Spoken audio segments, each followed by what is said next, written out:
YouTube is currently the most widely used and popular video sharing platform in the world, with over 500 hours of videos uploaded to YouTube every minute.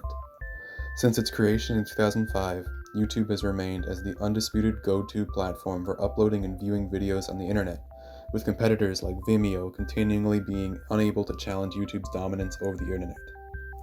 One of the main features that keeps YouTube users like myself hooked and continually watching YouTube videos is the sophisticated recommendation algorithm that YouTube employs to, in theory, provide an unending supply of videos that the algorithm thinks that the user may be interested in. Before I started working on this video, I believed that the algorithm works very well, as it is not difficult for me to fall down the rabbit hole that is the YouTube recommended tab, especially considering that my YouTube account is many years old and has been used to view thousands of hours of videos. For this video, I decided rather than go through something as personal and revealing as my personal YouTube account, I would create a brand new YouTube account and spend a day clicking through the videos that the YouTube algorithm recommended to me, in order to see what YouTube thinks a brand new user would be interested in. The YouTube algorithm is something that has come under fire many times over the past couple years, with criticisms ranging from showing children unsuitable and inappropriate videos to users being radicalized by political videos and shocking titles that were recommended through the algorithm. Both of these issues were addressed before the making of this video by YouTube, but as you'll see in this video, YouTube's recommendation algorithm is far from perfect. Once I had my new YouTube account created, I immediately logged on and scanned over the front page of the website to look for a popular video that seemed interesting to me. After I spent some time poring over the different videos on the front page, I came across a video titled Star Wars SC-38 Reimagined by the channel FXit Post. Since I am a lifelong fan of Star Wars, I decided this would be an accurate starting point for my exploration of YouTube's algorithm. Before I started watching the video, I was immediately subjected to an advertisement for the upcoming movie Cats, which would be the first of 3 times that the movie would be advertised to me during my YouTube viewing session. Once I finished watching the Star Wars video, I decided I would only click on videos that were labeled Recommended for You.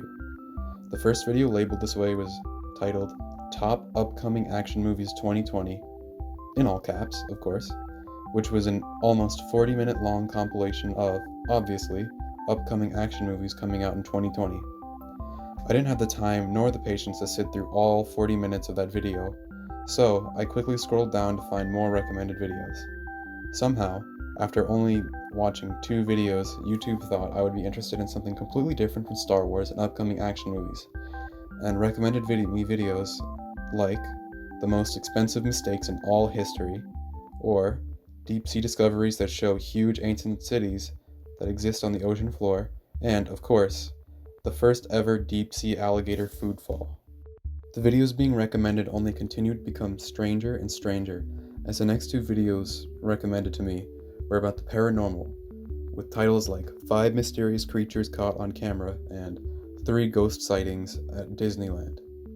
This paranormal video binge was short-lived, as the next video recommended to me was titled VR 360 Degrees Video 4K Stratosphere Extreme Thrill Rides Las Vegas, Nevada, USA, which focused exclusively on a virtual roller coaster rather than the supernatural.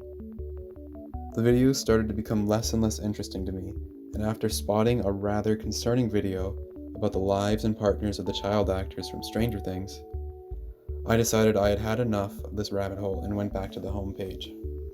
The videos started to become more and more niche, starting off with the first video I clicked on the home page, which was about 2 different incarnations of Godzilla fighting each other. The next video was in Japanese, the title translating to Kanmon PR Movie Come On Kanmon, which was advertising the Kanmon Straits in Japan as a tourist location by showing a sympathetic giant monster rise from the water of the straits.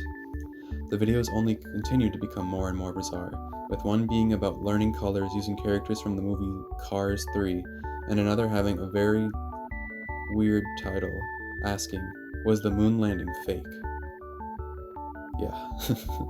This drastic shift in subject matter felt like a tonal whiplash and was emblematic of the inconsistent nature of YouTube's algorithm. One thing that remained strangely consistent during my inconsistent experience watching YouTube was the website's unwillingness to stop recommending videos for children to me.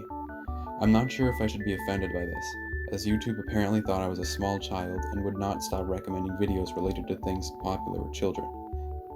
YouTube especially loved recommending videos aimed at children that were related to video games like Fortnite and Minecraft. Many of the videos it recommended to me felt uninteresting and irrelevant to my interests, unlike my personal YouTube account that I mentioned earlier. After an hour or two of looking through videos, I grew tired of seeing countless Minecraft parodies and other videos aimed at children. The process felt very mind-numbing, which felt very uncharacteristic of my typical YouTube experience. I decided that the process would require more breaks in order to preserve my sanity, so I called it a day and decided to pick it back up next day. Sadly, YouTube disagreed with this plan and decided to suspend my account, apparently for breaking the YouTube's terms of service. In some ways, this felt like more of a mercy than a punishment, as it meant I could stop torturing myself with the strange yet boring videos YouTube thought I would be interested in.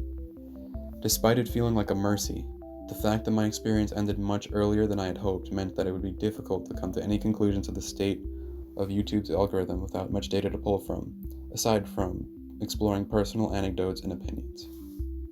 It seems I'm not the only one who took issue with YouTube's algorithm, as a former employee at Google who worked on the YouTube's algorithm, Guillaume Chaslot, had much to say on the subject. He had told TheNextWeb.com that it isn't inherently awful that YouTube uses AI to recommend video for you, because if the AI is well tuned, it can help you get what you want. This would be amazing, but the problem is that the AI isn't built to help you get what you want. It's built to get you addicted to YouTube. Recommendations were designed to waste your time. My brief experience mirrored Chaslot's statement, as YouTube was not recommending me things I wanted. Instead, it was recommending me shocking and clickbaity videos that sometimes dealt with sensationalist subjects, like whether the moon landing was fake or what would happen if a nuclear bomb was detonated in the Mariana Trench. YouTube's algorithm did not respect my time nor my intelligence, and if it weren't for the fact that I was doing research for this video, I would have stopped way before I got to the moon landing video. While YouTube may be enjoyable when I'm able to use the YouTube algorithm to explore my interests, it is a very mind-numbing and uninteresting place when I remove myself from my personal account and am at the mercy of whatever YouTube thinks I am interested in.